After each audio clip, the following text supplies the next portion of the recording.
사복음서 중에 프로테지수로 따지면 20번의 이적 행하심을 기록하고 있거든요. 그래서 마가복음이 가장 많이 예수님의 이적을 소개하면서 예수님이 어떤 분이시며 복음이 무엇인가, 그리고 복음을 증언하는 우리의 삶이 어떠해야 되는가를 설명하고 있습니다. 그러면 오늘 이 본문의 말씀을 통해 우리는 성찬에 참여하면서 마가는 왜 복음에 관하여 복음을 믿는 자신의 그 놀라운 변화의 삶에 대하여 정언자를 세례 요한을 삼았을까요? 세례 요한은 어떤 사람입니까? 세례 요한은 그 당시 구약에 예언되어진 예수님이 오실 것을 어찌한 사람이라고 했습니까? 준비한 사람입니다. 그래서 오늘 여기 이사야 40장 3절에서 5절의 말씀 자막 보시면서 한번 합독하십시다. 시작.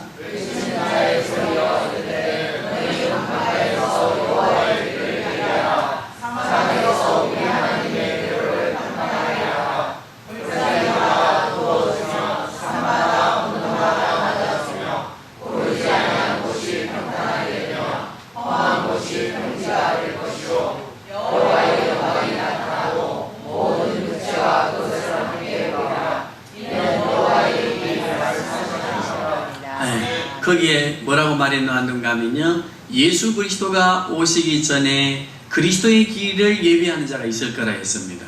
말라기서에는 누구와 같은 사람이 올 거라고 했어요? 엘리야와 같은 사람이 올 것이다. 누구의 길을 예비하기 위해서? 구약에 약속하신 구원자 예수님이 오실 때 오시기 전에 그 길을 준비하는 자가 있을 것이다. 그런데 오늘 본문은요, 엘리야와 같은, 말라기서의 엘리야와 같은 사람, 예수님이 오시기 전에 예수님을 준비하는, 주님의 길을 준비하는 사람으로 누가 소개되어 있어요? 세례 요한이 소개되어 있어요. 그래서 우리가 세례 요한을 이해할 때는요, 구약의 마지막 선지자입니다. 구약의 마지막 선지자 세례 요한은 누구의 길을 준비한 사람입니까? 오실 예수님의 길을 준비한 사람입니다. 그래서 마가는 세례 요한을 통해서 오실 예수님의 그 길을 준비한 세례 요한의 삶을 통해서 우리들에게, 신약 성도들에게 무엇을 말하려고 하는가 하면 따라합시다. 다시 오실 예수님의 길을 준비하는 사람들, 세례 요한으로부터 지혜를 배우라는 겁니다. 그렇다고 한다면 우리는 세례 요한으로부터 우리가 다시 오실 예수님을 기다리는 성도들로서 오늘 이 강야와 같은 세상에서 어떻게 복음을 증언하며 우리가 복음을 증언하는 자로 살아야 되는가? 어떻게 살아야 되는가? 어떤 것을 전해야 되는가? 그것을 우리가 바로 알면 누구의 오심을 준비하는 사람들이 되고 주님의 오심을 준비하는 지혜로운 다섯 처녀가 되고 주님이 오시는 길을 예비하는 그리스도인들의 삶이 될 줄로 믿습니다. 우리 교회가 될 수 있기를 바랍니다. 우리 자녀들이 될 수 있기를 바랍니다. 광야에 외치는 자가 여럿이었어요? 혼자였어요? 여기에는요, 이 광야, 이 세상 광야 교회에 희망을 주는 말씀이에요. 수십만이 모여야 되는 게 아니에요. 바른 교회, 바른 신앙, 바른 복음의 이해, 그리고 바른 복음을 가진 자들로서의 삶이 될 때 누구의 길을 예비하는?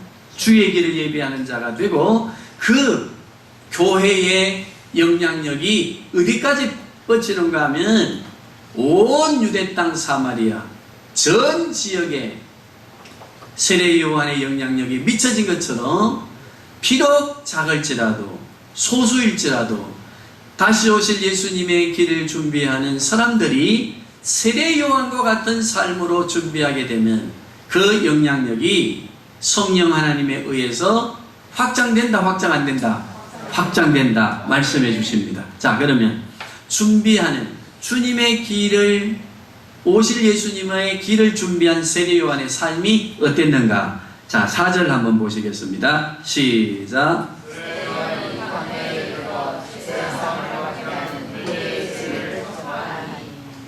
5절입니다.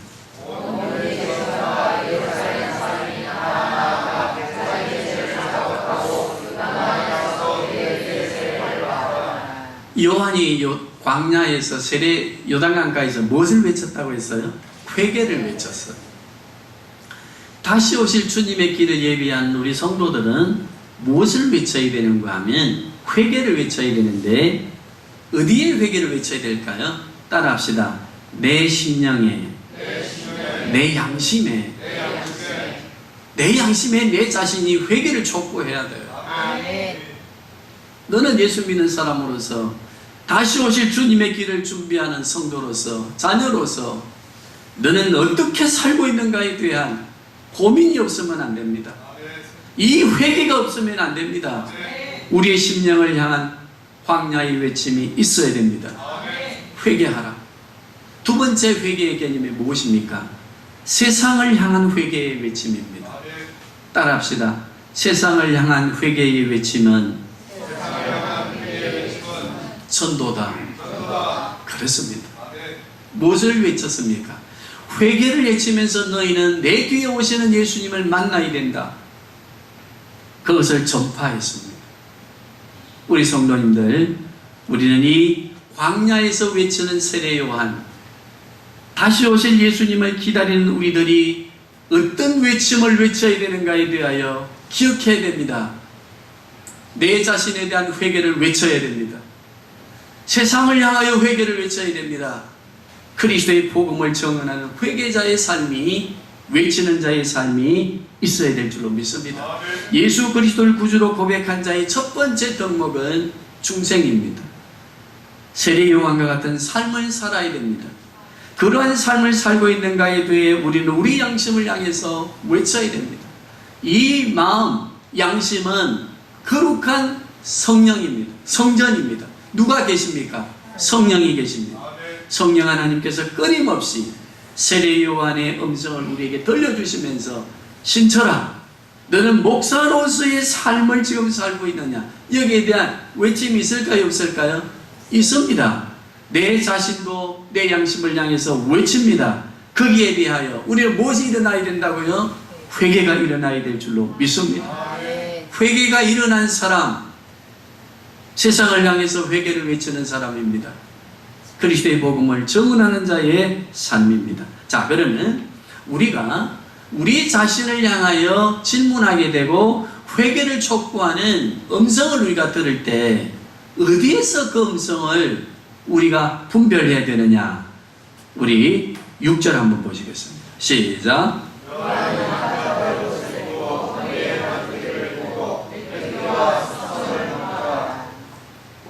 이거 뭘 의미하지요? 뭐 신학적으로 다 이리저리 해석하지 않아도 쉽게 설명하면 따라합시다. 의식주와 우리의 삶에서 누구의 음성을 들어야 된다? 성령의 음성을 들어야. 우리의 먹고 마심과 우리가 의식주의 삶과 이 땅을 살아가는 삶의 행동 양식에서 끊임없이 우리의 마음의 동기를 살피고 거기에 들려지는 세례 요한의 회개의 외침이 있어야 됩니다. 우리가 너무 풍요로워지면 교회 부흥이 늦어집니다. 마이너스로 돌아섭니다. 하나님이 필요 없습니다. 잘 살게 되면, 풍요로우면.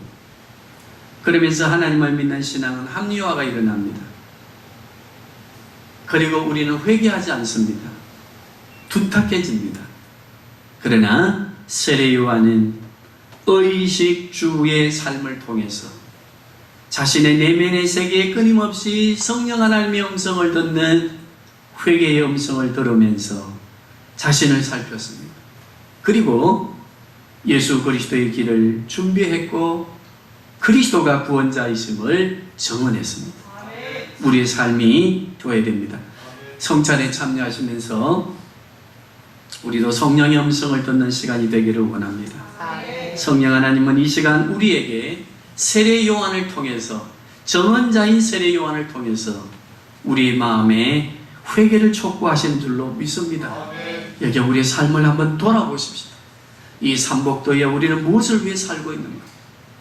무엇을 위해 우리는 살면서 이렇게 힘들어하는가? 물론 살아보니까 물질 필요하고 건강 필요합니다. 그러나 주의 말씀 안에 딱 들어가 보면 물질에 돈을 버는 것과 풍요로움을 사는 것과 지혜로운 인생을 사는 삶에 대하여 다 기록되어져 있습니다. 성경의 말씀을 통해서 양식을 삼고 우리가 주의 길을 준비하고 회개의 음성을 듣고 그리고 그리스도의 복음을 증언하는 우리들의 삶이 되어야 될 줄로 믿습니다. 자, 7절 한번 보시겠습니다. 시작.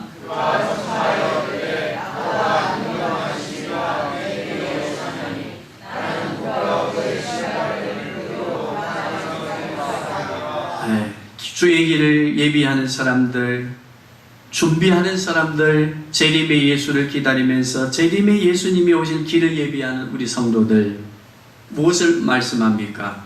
온유와 겸손과 사랑입니다. 따라합시다. 시작. 온유, 겸손, 사랑. 사랑에는요, 온유와 겸손과 사랑은요, 행동으로 나타날 때는 두 가지로 나타납니다. 어떻게 나타나는가 하면 따라합시다. 용서와 섬김. 온유와 겸손과 사랑, 입으로만 하는 게 아닙니다. 그 행동으로 나타납니다. 어떻게 행동으로 나온다고요? 섬김, 용서, 희생, 용서입니다. 이것이 일어나지 아니하면 우리는 세례 요한을 통해서 오늘 성찬에 참여한 우리에게 주시는 음성을 놓치게 됩니다. 우리 성도님들, 주님 사랑합니까? 주님이 섬기시는 것처럼 우리도 섬기며 살기를 원합니까? 온유와 겸손에 대해서 우리는 배우고 있습니까? 그렇다고 한다면 용서하고 서로 세워가는 우리 교회와 우리 성도님들이 되시고 주의 음성을 듣고 회개의 성찬의 자리가 될 수 있기를 소망합니다. 8절 한번 보십시다. 나는 너희에게 물로 세례를 베풀었거니와 예수님은 너희에게 성령으로 세례를. 자, 전도의 내용입니다. 우리가 전파하는 내용입니다. 그 내용이 무엇입니까? 나는 예수님을 믿으라고 예수님에 대하여 증언하지만 예수님을 영접하게 되면 누가 자매님의 삶을 바꾸어 주십니다? 성령 하나님께서 자매님의 삶을 바꾸십니다. 라고 하는 강력한 우리의 전함이 있어야 됩니다. 그러면 우리가 예수 그리스도를 소개할 때 소개하는 자의 삶이 누구와 같아야 된다고요? 세례 요한과 같아야 됩니다. 세례 요한과 같이 예수님에 관하여 예수님을 소개할 때 예수님을 영접한 자에게 누가 역사하신다? 성령이 역사하시고 성령이 역사하셔서 그분의 마음을 변화시키시고 예수님을 영접하도록 은혜를 베푸십니다. 자, 우리는 이 말씀을 기억하시면서 우리는 주의 길을 기다리고 준비하는 자들로서 세례 요한이 외친 음성을 듣고 세례 요한의 삶을 배워야 된다. 그지요? 자, 첫째는 뭐였습니까? 회개를 외치는 삶이었습니다. 두 번째는 뭐였습니까? 온유와 겸손과 사랑의 삶인데 그것은 무엇으로 나타난다? 열매로 나타난다? 섬기는 것과 용서로 나타납니다. 그리고 세 번째가 뭐였습니까? 우리는 예수님을 소개하지만 그게 누가 역사하신다? 성령 하나님이 역사하심에 대하여 맡겨드리고 인정하고 우리는 끊임없이 그리스도의 복음을 증언하는 자의 자리에 있어야 된다. 자, 정리합니다. 마가복음은 예수님에 관하여 증언하기 위해서 나가는 세 가지의 예수님에 관한 것을 소개하기 위해서 방법을 취했다. 그죠? 서론에 첫째 누구를 삼았습니까? 증언자입니다. 세례 요한을 증언자로 삼았습니다. 두 번째 누구를 증언자로 삼았습니까? 예수님이십니다. 예수님을 증언자로 삼을 때는 두 가지가 있었습니다. 하나는 논쟁, 하나는 이적입니다. 자, 세례 요한을 증언자로 삼았을 때는 세례 요한의 회개의 외침 세례 요한의 삶이었습니다. 그러면 우리에게 무엇을 말씀해 주시느냐? 다시 오실 예수님을 기다리는 우리 성도들이 해야 할 이 땅에서 살아가는 삶 동안에 지상 과제가 있습니다. 그 과제가 무엇인가 하면 따라합시다. 예수님을 증언하는 자로서의 무엇이 있어야 된다? 삶이 있어야 된다. 그 다음 세상 사람과 그리스도의 복음으로 논쟁할 수 있는 무엇이 있어야 된다? 논리가 있어야 된다. 성경을 알아야 되겠습니까? 몰라야 되겠습니까? 그러면요, 정은 자의 삶은 있다 하더라도 논쟁에서 딸리면 안 됩니다. 그때에 우리가 그리스도의 복음을 증언하는 그 자리에 무엇이 일어난다? 성령의 역사로 무엇이 일어난다? 이적이 일어납니다. 기적이 일어납니다. 우리는 이 세 가지를 마가복음을 통해서 배우시고 주의 성찬에 참여할 수 있기를 바랍니다. 정언자로서의 삶을 확인하십시오. 회개자의 삶을 확인하십시오. 그리고 나는 세상에 그리스도의 복음을 증언하기 위하여 얼마나 세상의 사람들과 논쟁할 때에 그리스도의 복음으로 능력으로 이길 수 있는 능력자가 되어 있는지, 논쟁의 지혜를 가지고 있는지에 대해서 고민해 보시기를 바랍니다. 그리고 우리 현장에 나타나는 기적들을 경험하십시오. 첫째 경험은 놀랍게도 믿지 않을 것 같은 사람이 예수님을 영접하는 기적입니다. 천하를 얻는 기적이 일어납니다. 그리고 거기에 현장을 가질 때에 귀신이 쫓겨가고 질병이 낫고 치유의 역사가 일어나는 것을 친히 경험하게 될 줄로 믿습니다.